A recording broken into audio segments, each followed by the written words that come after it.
Panorama TVC já está de volta pela TV Câmara de Rio Preto, ao vivo. Bom, o inverno ainda nem chegou, mas já enfrentamos uma queda acentuada nas temperaturas. Nesta época mais fria do ano, quando a umidade do ar também diminui, algumas infecções respiratórias se tornam mais prevalentes. Os cuidados devem ser redobrados, especialmente com as crianças. E é sobre isso que eu converso agora com o pneumologista do Hospital de Base de São José do Rio Preto, Dr. Rafael Mussolino. Dr. Rafael, tudo bem? Obrigada por ter aceitado o convite. Boa tarde. Então, Bom, tô te ouvindo. O Dr. Rafael participa conosco remotamente dessa entrevista. E vamos falar então, doutor, a respeito das infecções mais comumente observadas nessa época do ano. O que é que preocupa os especialistas nesse período?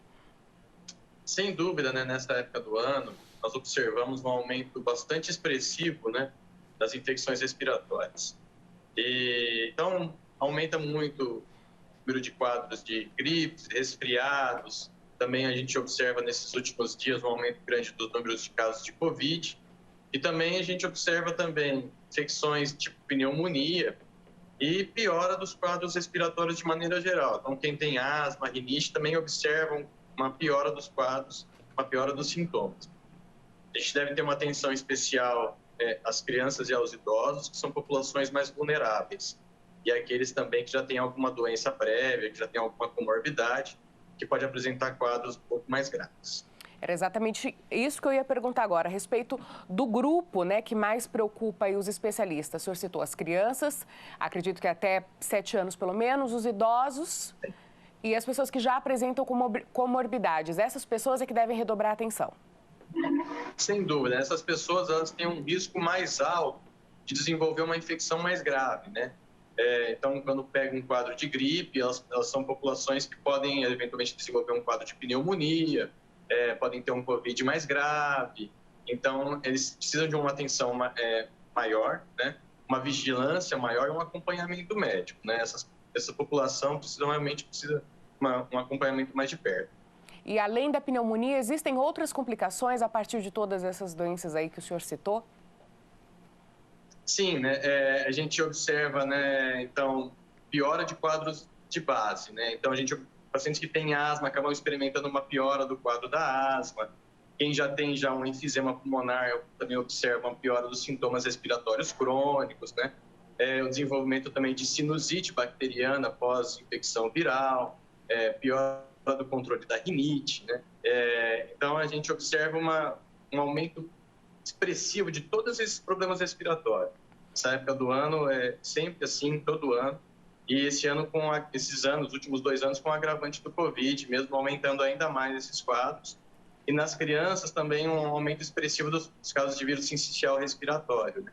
Também acabam levando à hospitalização e à procura por emergência. Quais são os principais motivos de hospitalização das crianças e dos idosos? Então, normalmente ocorre a hospitalização quando ocorre um comprometimento do pulmão, né? Uhum. E quando o quadro ele é um pouco mais leve, ocasionando tosse, congestão nasal, mas sem comprometimento pulmonar, isso normalmente consegue ser tratado ambulatorialmente. Mas quando há um comprometimento pulmonar com um quadro de pneumonia ou um quadro de broncoespasmo, né, com uma inflamação importante dos brônquios, isso pode levar a um quadro que a gente chama de insuficiência respiratória, uma dificuldade de oxigenação, né, que às vezes leva à necessidade de suplementação de oxigênio, né, e isso também pode ter a necessidade, em alguns quadros de pneumonia mais graves, de antibiótico endovenoso e uma vigilância mais de perto, né.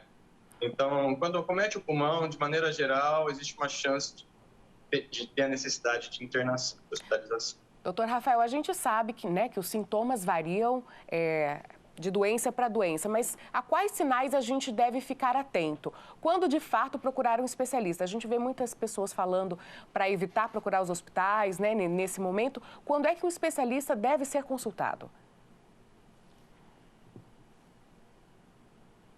A gente perdeu a conexão com o Dr. Rafael, ele deve estar restabelecendo essa conexão. Aproveito até para agradecer companhia e a sua audiência aqui na TV Câmara de São José do Rio Preto. Lembrando que esse programa é reprisado durante a nossa programação e se alguma informação for compartilhável, você pode enviar o link do YouTube ou do Facebook. Doutor Rafael já voltou com a gente? Cara, teve um problema na conexão, hein? Tá tudo bem.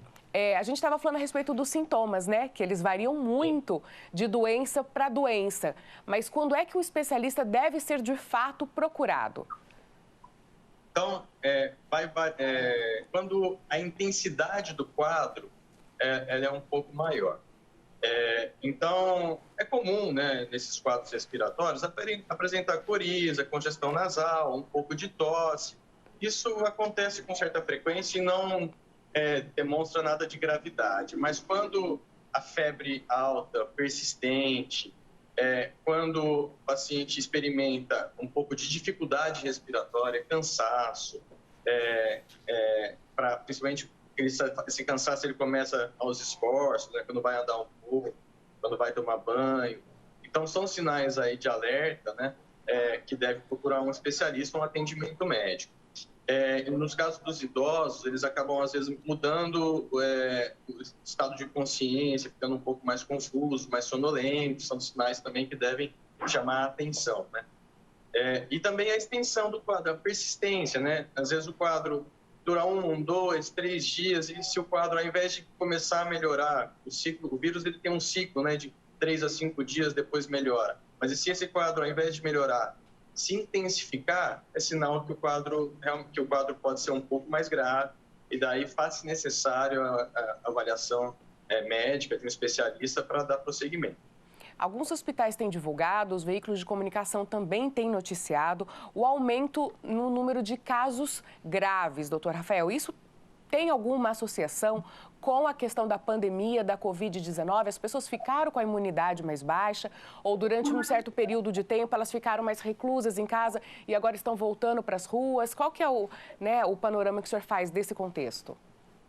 É difícil dizer, mas realmente a gente observou um aumento. A gente normalmente já observa um aumento expressivo de quadros nessa época do ano. Mas talvez a gente observe um pouco mais agora, porque acabou se somando o quadro do Covid junto com as outras infecções respiratórias. Porque nos últimos 2 anos, o Covid predominou e os quadros de gripe, resfriados, vírus sincicial respiratório foram índices muito baixos, anormalmente baixos. Acho que muito em função das pessoas estarem reclusas, usando máscara, acabando tendo menos contato umas com as outras.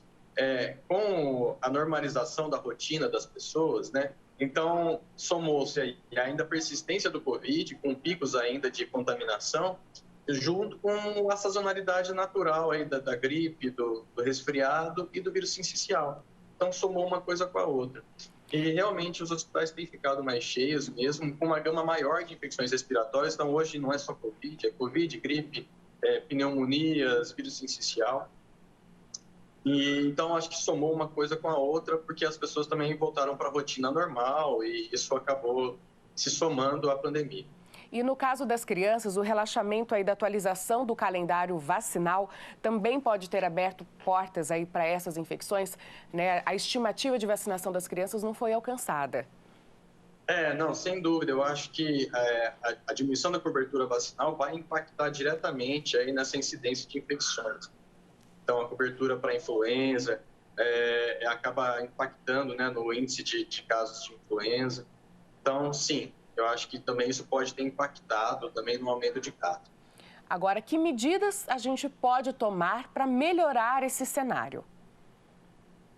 Bom, existe uma certa sazonalidade, então existe alguma coisa que a gente não consegue mexer, não consegue prevenir, mas se nós pudermos evitar assim, contato com grandes aglomerações, o uso da máscara, que é um pouco desconfortável, mas tem o poder de prevenir para todas essas infecções, tanto Covid quanto não Covid, isso sim pode levar a uma diminuição dos casos, né? Então, máscara em lugar fechado, se manter, assim, evitando as grandes aglomerações, isso vai fazer com que você tenha um risco menor de contrair essas doenças. E a vacinação, sem dúvida, né? Acho que tem que seguir o calendário vacinal, porque isso também consegue prevenir casos de infecção e também, principalmente, prevenir gravidade, né? Que é o que leva à hospitalização e aos maiores prejuízos. Lembrando aí que o uso obrigatório das máscaras em ambientes fechados, né, voltou a ser aplicado aqui no município de Rio Preto. Então, a gente deve obedecer essas medidas e fazer o possível, né, cada um dando a sua contribuição, doutora. Isso é uma questão de sociedade mesmo, né, de viver em grupo. Sem dúvida. Sem dúvida. Todos devem colaborar, que dessa forma a gente consegue um resultado melhor. Tá certo. Muito obrigada pela sua participação, esclarecimentos e informações no Panorama TVC de hoje. Uma boa tarde a todos. Uma boa tarde.